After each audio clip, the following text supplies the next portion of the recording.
Bismillahirrahmanirrahim. Assalamualaikum warahmatullahi wabarakatuh. Alhamdulillah.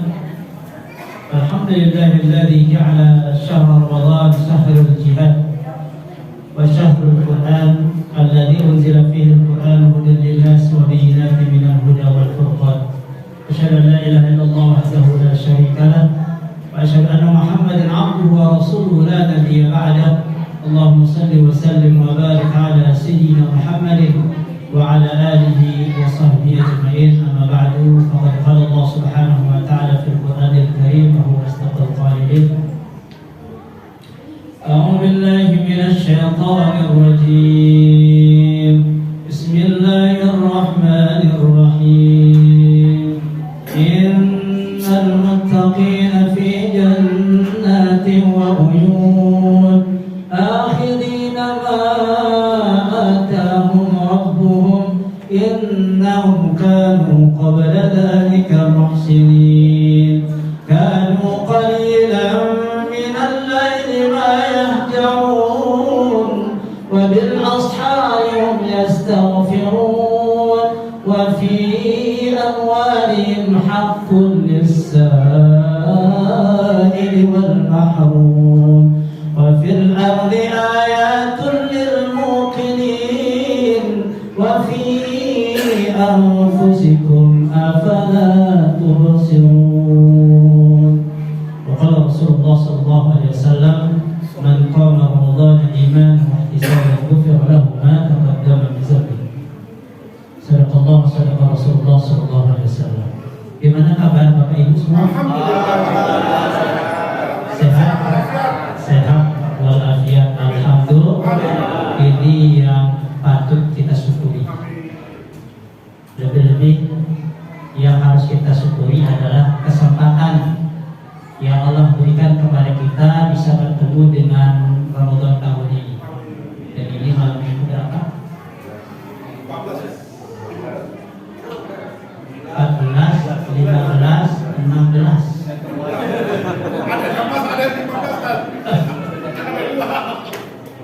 Ya, malam ini malam yang ke-15. Alhamdulillah. Ke-15 ke 16? Ada 14? 14? Hah? Yang 16 ada, Malam 16. Alhamdulillah. Dengan izin Allah kita dalam keadaan sehat walafiat. Ini yang patut kita syukuri, dan kita dipertemukan dengan Ramadan tahun ini, dan semoga bisa menyelesaikan dengan baik. Amin. Dan harapan kita juga semoga Allah pertemukan kita dengan Ramadan tahun depan. 1444 Hijriah. Setelah Allah pertemukan kita, tugas kita selanjutnya adalah bagaimana memanfaatkan Ramadan dengan seoptimal mungkin untuk beribadah kepada Allah Subhanahu wa taala. Separuh lagi perjalanan Ramadan kita. Mari kuatkan iman kita, kuatkan jiwa kita, dan semangat kita untuk bisa menyelesaikan. Bapak Ibu, puncak daripada tujuan disyariatkannya puasa di siang hari Ramadan dan segala aktivitas di dalamnya adalah la'allakum agar supaya kita semua ini menjadi orang yang bertakwa. Di banyak ayat Allah memang menginginkan kita ini agar ada di maqam takwa. Tidak di satu dua ayat, di banyak ayat. Kenapa Allah menginginkan kita menjadi orang yang bertakwa? Karena memang maqam takwa ini maqam aman, maqam selamat, bahagia dunia, bahagia akhirat. Maka siapapun kita yang ingin mendapatkan kebahagiaan dunia akhirat mesti kemudian mencapai maqam takwa itu. Itu harus. Jadi Allah itu menginginkan kita ini bahagia, selamat dunia akhirat. Makanya kemudian di banyak ayat Allah menghimbau kita ini agar menjadi orang yang bertakwa. Oleh karena itu Bapak Ibu, jamaah musalla Al-Fatihah Al-Istiqomah yang insya Allah dimuliakan Allah, Mari memantaskan diri kita. Mari cocokkan diri kita dengan sifat-sifat dan karakter-karakter orang yang bertakwa. Kalau kemudian sifat-sifat orang takwa itu ada dalam diri kita, pertahankan. Tapi kalau belum, mesti harus kejar itu. Ya.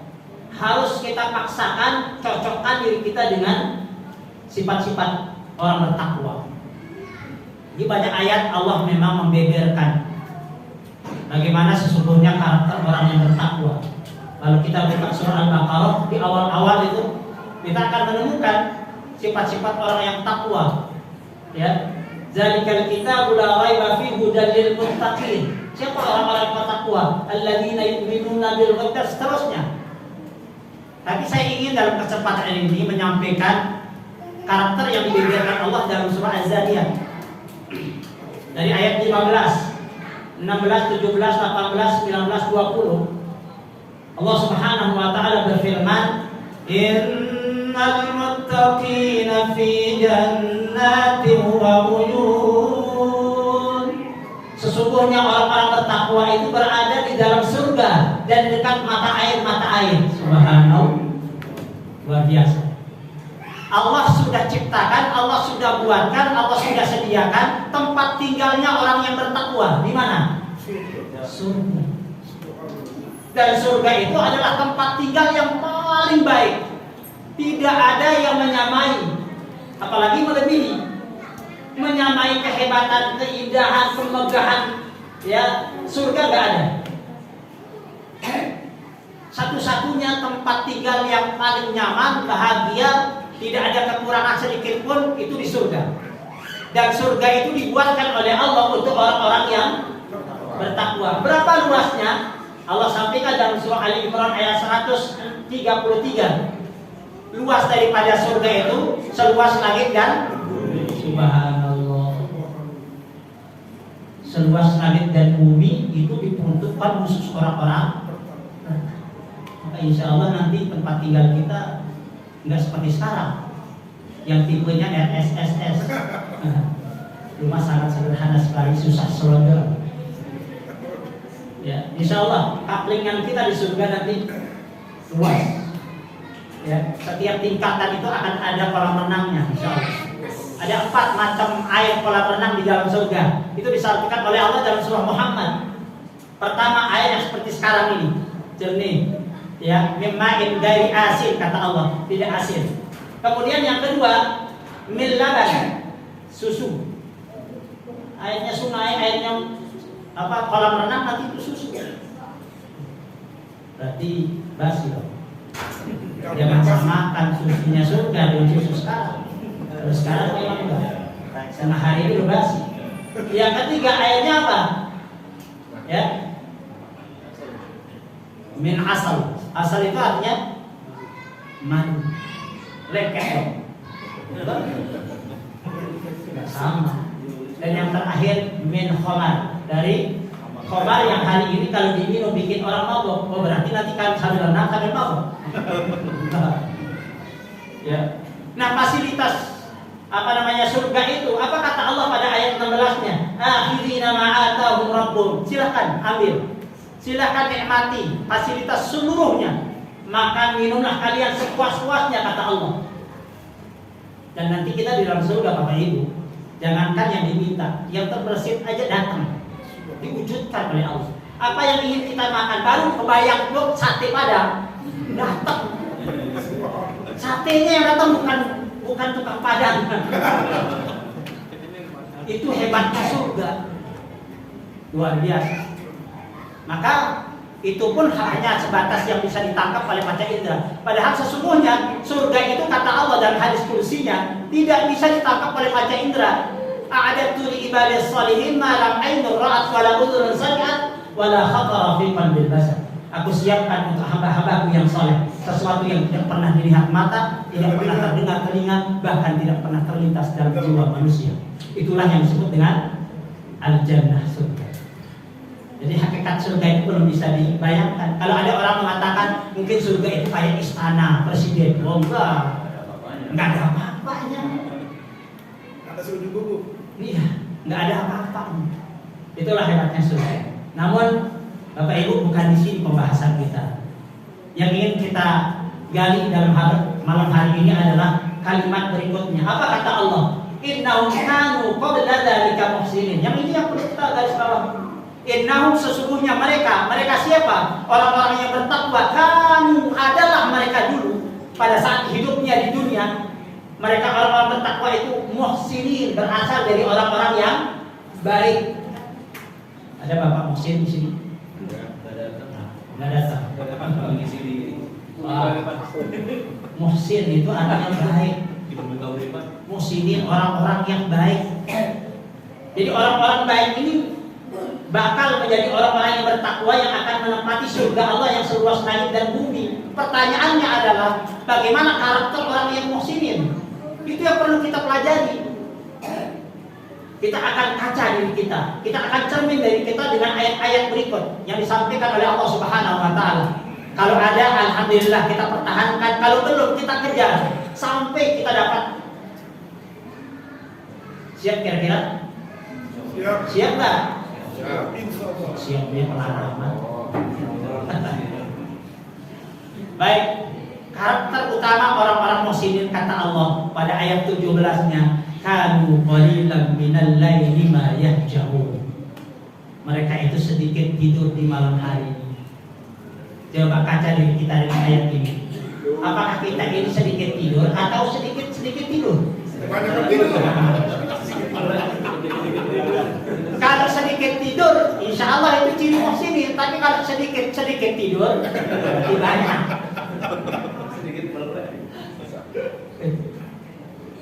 Mari, kalau belum, ya kita mulai belajar malam hari ini untuk sedikit tidur. Habis raweh kita lanjutkan ibadah kita. Banyak sekali aktivitas yang harus kita prioritaskan. Di antaranya adalah tilawatul Quran. Ya, ini kan malam yang ke-15, sudah dapat 15 juz. Insya Allah itu gampang 15 juz. 20 baru mau masuk. Ada nggak yang sudah khatam 4 kali 20 juz malam ini? Oh belum. Mari kita berlomba-lomba. Ya, alhamdulillah saya sudah 4 kali 15 juz hari ini. Ini masih ada sisa 5 juz saya selesaikan habis tarawih. Karena memang target saya 10 juz sehari. Setiap bulannya Ramadan saya khatam 10 kali khatam. Ya, mari kita berlomba-lomba. Itulah yang terbaik yang harus kita lakukan, tilawah Al-Quran. Tidak ada bacaan yang lebih hebat dari Al-Quran. Khususnya di Ramadan, kalau bisa bacaan yang lain itu disingkirkan aja. Jangan disibukkan oleh bacaan-bacaan yang nggak datang. HP mulu. WA, kalau kita turunkan WA, subhanallah, ratusan masuk. Kalau kita baca nggak selesai sampai sore. Kapan kita baca Qurannya? Ya sekilas saja, kalau yang penting sekilas saja udah. Ya, kita fokus. Nah, jadi orang yang bertakwa, orang muhsinin yang bakalan menjadi orang bertakwa, karakter utamanya adalah sedikit tidur, banyak ibadah. Coba lihat sosok orang yang paling bertakwa di atas bumi ini siapa? Rasulullah. Coba lihat kehidupan Nabi. Ada beberapa sahabat datang kepada Aisyah radhiyallahu anha ummul mukminin. Dia bertanya, "Ya ummul mukminin, wahai Aisyah, ceritakan kepada kami apa sesungguhnya yang paling menakjubkan pada diri Nabi. Ceritakan kehidupan Nabi yang paling istimewa itu apa?" Kata para sahabat. Apa jawaban Aisyah? Sesungguhnya seluruh kehidupan Nabi 24 jam itu istimewa. Tidak ada yang tidak istimewa, semuanya istimewa. Dan diceritakan salah satu kejadian yang dilihat oleh Aisyah sendiri menjadi saksi hidupnya, di mana Rasulullah setiap malamnya tidur sebentar lalu kemudian bangun qiyamul lail, tahajud, berlama-lama dengan sholatnya, berlama-lama dengan rukuk dan sujudnya, sholat menangis, itu terus-menerus yang dilakukan Nabi hingga menjelang waktu subuh tiba, dan itu diingatkan oleh Bilal. Bilal mengatakan, "Ya Rasulullah, waktu subuh sudah masuk. Dari tadi saya lihat engkau sholat menangis. Padahal setahu saya engkau sudah dapat jaminan ampunan dari Allah." Itu Rasulullah. Ya. Ditegur sama Bilal, dikasih tahu masuk subuh. Apa kata Nabi? Wahai hakawabil, ya Bilal, laqad nazalat alayya laila ayat. Sungguh semalam turun ayat kepadaku, wahyu. Wailul liman qara'aha wa lam yatadabbarha. Celaka orang yang membaca ayat ini yang tidak disertai dengan tadabbur.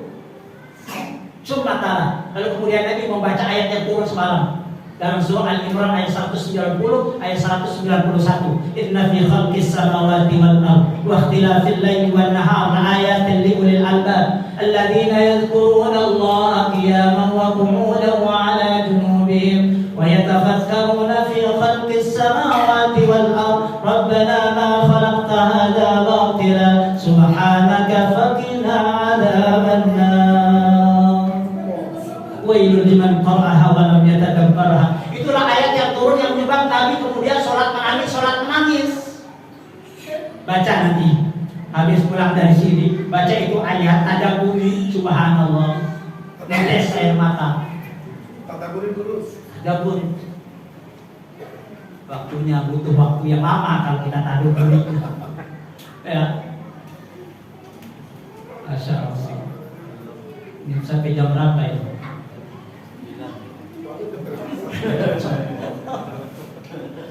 Setengah 9 lah. Saya seingat saya ini aja dari Jumat subuh itu saya ngisi kuliah subuh di Jakarta, Pondok Kelapa. Jumat kemarin, ya. Kemudian Jumat siangnya saya di Nurul Firdaus DHB. Kemudian isi tarawihnya Jumat malam Sabtu itu ke Jakarta lagi di Buaran. Kemudian Sabtu, Ahadnya subuhnya di Wahana Harapan. Habis kuliah subuh saya meluncur ke Cirebon, jemput anak libur sekolahan. Baru pulang ini, Ustaz Gani bilang, kok pucat Ustaz, capek ya? Ya baru dari Cirebon bawa sendiri. Habis itu meluncur ke sini. Ya, alhamdulillah bisa bersilaturahmi dengan bapak-bapak. Kalau nggak ada acara begini kayaknya nggak ketemu ya Pak ya. Semoga selalu sehat. Makanya saya minta Ustaz Dani supaya bisa, saya hampir nggak dapat. Ya, panjang ceritanya kenapa saya bisa ditaruh di malam ini. Satu malam Ahad, panjang ceritanya. Semestinya ini sudah diambil jauh-jauh bulan, bukan jauh-jauh hari. Jauh-jauh bulan oleh satu masjid di Jakarta, namanya Al-Furqan, Jakarta Timur. Ternyata mereka tidak mengadakan tarawih setiap malam. Apa namanya, ceramahnya maksudnya. Ceramahnya tidak diadakan setiap malam. Hanya selang-seling, Senin, Rabu, dan malam Jumat. Sementara saya Sabtu malam, termasuk yang kemudian tidak diadakan. Kemudian diambil sama Masjid An-Nur. Ya, saya bilang sudah ada. Akhirnya kemudian dikosongkan. Setelah itu kemudian saya hubungi Ustaz Gani, ya tolonglah taruh saya di sini. Alhamdulillah setuju dan bisa. Baik, sampai mana tadi ya?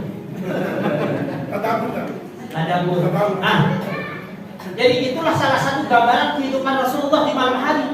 Itulah sifat-sifat orang yang bertakwa.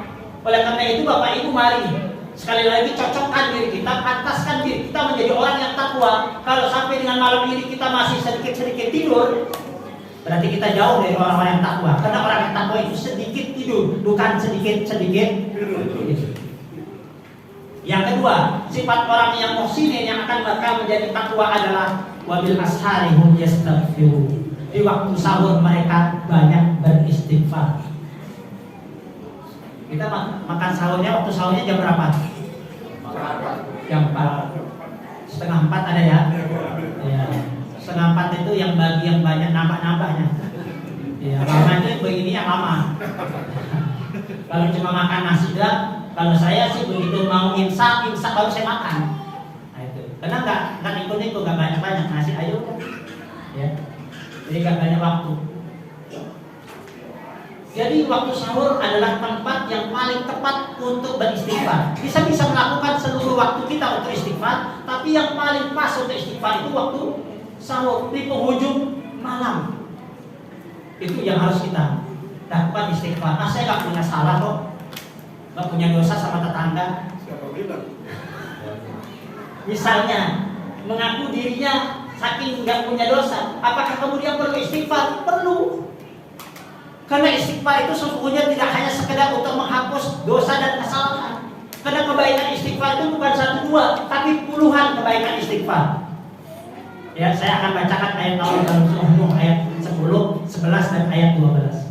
Apa kata Allah? Faqultu astaghfiru rabbakum innahu kana ghaffara yursilis samaa'a 'alaikum midrara wa yumdidukum bi amwalin wa banina wa yaj'al lakum jannatin wa yaj'al lakum anhara.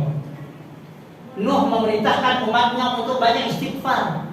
Minta ampunlah kalian kepada Tuhan kalian Allah Subhanahu wa taala. Innahu kana ghaffara, sesungguhnya Allah Maha Pengampun, Maha Penerima taubat. Jadi Allah itu Bapak Ibu gembira kedatangan seorang hamba yang penuh dengan dosa. Sebanyak dosa apapun seseorang, sebanyak awan di langit, sebanyak buih di laut, sebanyak pasir di mana kalau pasir? Di pantai. Sebanyak itu orang datang kepada Allah mengakui kesalahannya, ingin memperbaiki dirinya. Allah itu sangat gembira. Tahu nggak bagaimana kegembiraan Allah? Digambarkan oleh Nabi di dalam sabdanya dalam hadis Riyadhus Shalihin di bab taubat. Itu kemudian bagaimana kegembiraan Allah. Kegembiraan Allah kedatangan seorang hamba yang penuh dengan dosa melebihi kegembiraan orang yang kehilangan kendaraan yang paling dia cintai. Bapak baru habis beli mobil Alfa, udah beli cicil, Hilang lagi. baru seminggu hilang. Muter-muter nyari sehari 2 hari, seminggu 2 minggu, nggak ketemu juga itu. Lapor polisi juga nggak ada reaksi. Akhirnya kemudian saking capeknya, pusingnya, ketiduran. Pada saat dia bangun dari tidur, tiba-tiba mobil yang dicari sekian lama ada di sampingnya. Kira-kira gembira nggak? Sangat gembira. Kegembiraan Allah yang didatangi oleh seorang hamba yang penuh dengan dosa melebihi kegembiraan orang tersebut. Subhanallah. 24 jam Allah buka pintunya untuk kedatangan hambanya yang mau bertaubat kapanpun. Allah itu sangat paham tentang diri kita lemah. Manusia ini kan sumbernya kesalahan, khilaf, ya. Maka Allah tahu itu. Maka kemudian Allah buatkan satu pintu namanya pintu tahu. Kapanpun datang Allah akan terima. Dan Allah senang loh. Ya. Nah, lalu bagaimana kebaikan orang yang bertaubat? Orang yang banyak beristighfar. Apa kata Allah pada ayat 11-nya? Yursilis samaa'a 'alaikum midrara. Allah akan kirimkan, turunkan hujan dengan lebat. Coba perhatikan dalam beberapa hari belakangan ini di Ramadan hujannya luar biasa. Masih ingat Selasa malam Rabu? Banjir nggak? Banjir sih. Apalagi sektor 5. Apalagi sektor 5, apalagi pertanian tempat saya itu sudah langganan. Luar biasa. Malam itu saya tugasnya di Masjid Ar-Raudhah THB. Dari rumah saya ke THB nggak terlalu jauh. Tapi luar biasa THB laksana lautan. Membutuhkan waktu yang sangat lama. Saya pelan, saya bawa mobil. Karena motor saya lihat di depan itu ya orang-orang pada megang-megang motor, ada apaan? Tahu-tahu mogok semua. Minggir dan mogok. Akhirnya saya istighfar, selawat, doa. Akhirnya nyampe juga di Masjid Ar-Raudhah THB. Begitu nyampe qomat Isya, saya kemudian jadi makmum.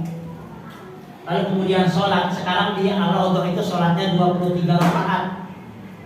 Ya, tahun kemarin masih 8, tahun ini 23 karena menampung keinginan jamaah. Ada yang mau 23 dilayani 8 rakaat, kemudian ceramah, kemudian nanti yang lanjut, yang sudah pulang nanti witir masing-masing. Nah itu Ar-Raudhah tahun ini. Alhamdulillah selesai sholat, di situ ada imam tetap, bagus. Sholatnya sampai 9:30 baru selesai. Ya, begitu selesai saya pamit sama DKM, saya pulang keluarin mobil saya. Baru aja di depan THB Plaza itu buntut mobil yang mau ke Pondok Ungu dari situ.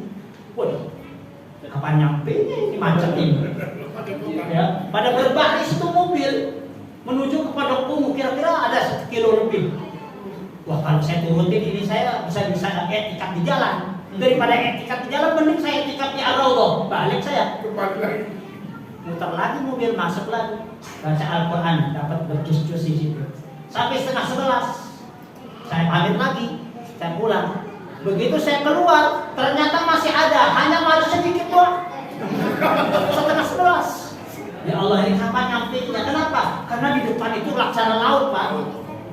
Banjirnya luar biasa. Wajar kalau kemudian mobil itu macet. Akhirnya 10:30 balik lagi saya. Daripada kemudian saya etikat di jalan, nanti saya etikat di masjid. Sendiri saya di Ar-Raudhah. Ya 11:30 sampai mau 11:30 di nongol itu orang yang jaga masjid Ar-Raudhah. Imam tetapnya keluar, mungkin kasihan kali Pak Sahdan sendirian. Ditemani lah saya ngobrol, saya berbagi pengalaman. Karena dulu juga saya pernah menjadi imam tetap, ya menjadi marwah pernah. Saya bagi kemudian pengalaman. Jangan puas menjadi imam, tapi kembangkan dirimu. Kira-kira seperti itu. Ya. Dia berterima kasih. Akhirnya begitu jam 11:30, mungkin dia lihat wajah saya pucat. Dia tawarin saya makan. Pak Ustaz mau makan enggak? Dalam hati saya ini yang saya tunggu-tunggu. Lah belum buka. 11:30 belum makan. Cari makan di mana orang banjir? Ya. Akhirnya saya bilang oh mau. Tapi agak lama ya Pak Ustaz. Kenapa? Ayamnya baru mau digoreng. Ya udah gak apa-apa. Akhirnya alhamdulillah makan juga. Jam 12 kurang 15 baru saya keluar pamit. Alhamdulillah kosong jalan, air sudah surut. Begitu masuk di perumahan saya di pertanian, bukannya airnya surut, tambah. Air kiriman dari kita. Kiriman. Ternyata kiriman dari Ujung Harapan. Allah, perjuangan malam itu luar biasa. Jalannya nggak sampai 2 kilo, tapi subhanallah berangkat sampai pulang jam 2 malam. Istri saya apa? Istri saya sampai panik Pak. Telepon nggak diterima, itu nggak terima. Kemana dikirain mogok atau gimana itu kejadian? Yang namanya istri kan sayang sama suami. Pastilah. Ya Bu ya. Sayang Bang Bu.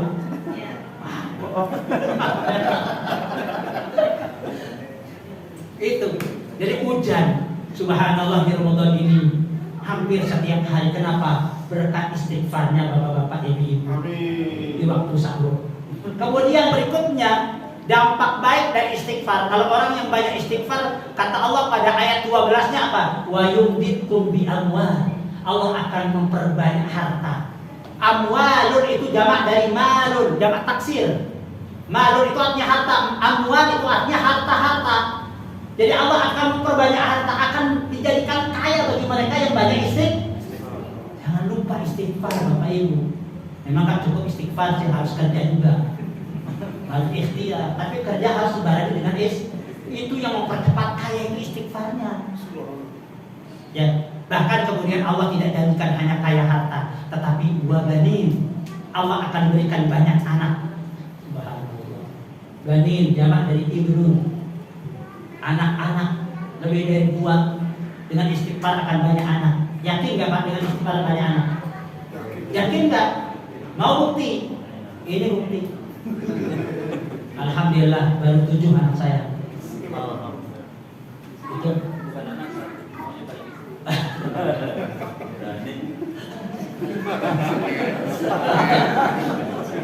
maunya bukan saya ngomong ya.